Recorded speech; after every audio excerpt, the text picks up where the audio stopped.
Te mara Darug pemel. Kawi Maria pemel in Galaringa babuna. Ben nayen ma warning. Nai digigat diat ningami jarling. In Galaringa teti, in Galaringa ningami guy.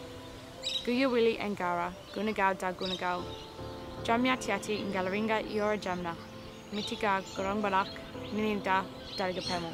Didrigo. Western Sydney Parklands is a 27-kilometre corridor, so it stretches all the way from Doonside in Blacktown through Fairfield and down to Bringelly Road in Liverpool. Western Sydney Parklands is going to provide the open space, the environment, the meeting places, the place for people to celebrate special events. It's going to provide all of that for the growing population of Western Sydney. It also provides for sporting facilities and for tourism. It provides jobs, employment, and it gives people, most importantly, a place to get in touch with nature.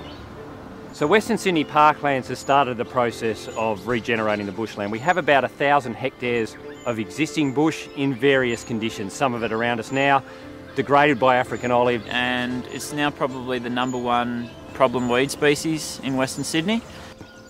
So the bush regeneration process that we do in Western Sydney Parklands is sort of a triage approach.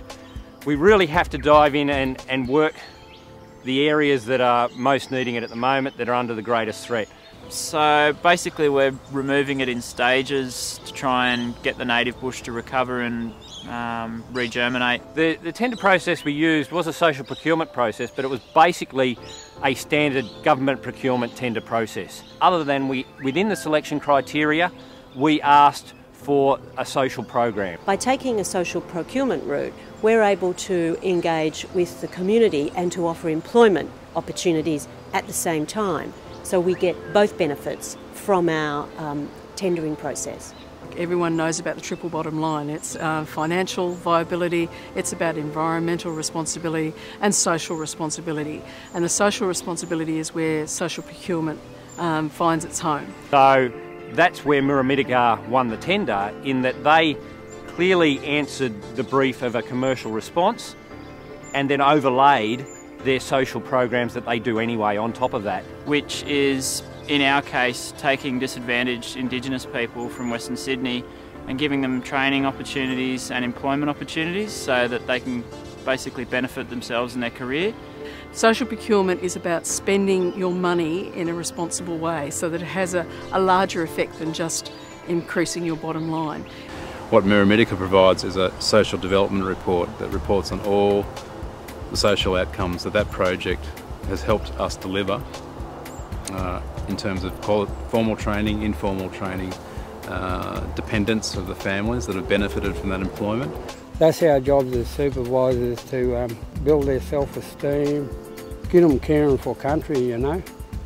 Yeah, just one and one with the country, and it seems to work. Before I was unemployed since I was 16, and ever since I've got this job, I've changed my life around. I'm 16. I was at school, dropped out at year 11, and then straight away I got the job here, so I can see myself doing this for a long time. I love it out here. It's better than working in an office.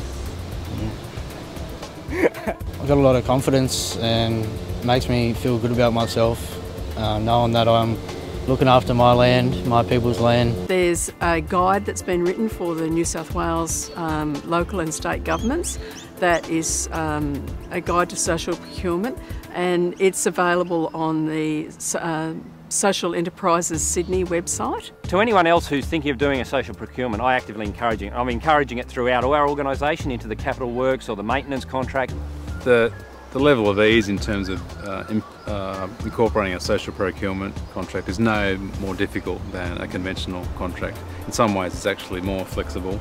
My advice to other CEOs who are contemplating going down this route is that it's not overly bureaucratic. It does fit within the New South Wales procurement guidelines.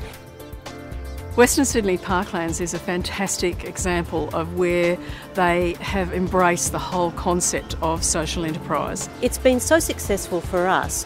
we're really looking to roll it out in other tendering processes across a whole range of activities that the Parkland gets involved in.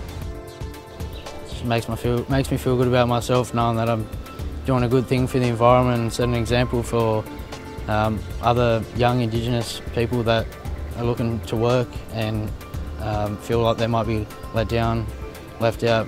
There's opportunities out there. And removing weeds in the environment is akin to removing some of the barriers and removing the obstacles to them working.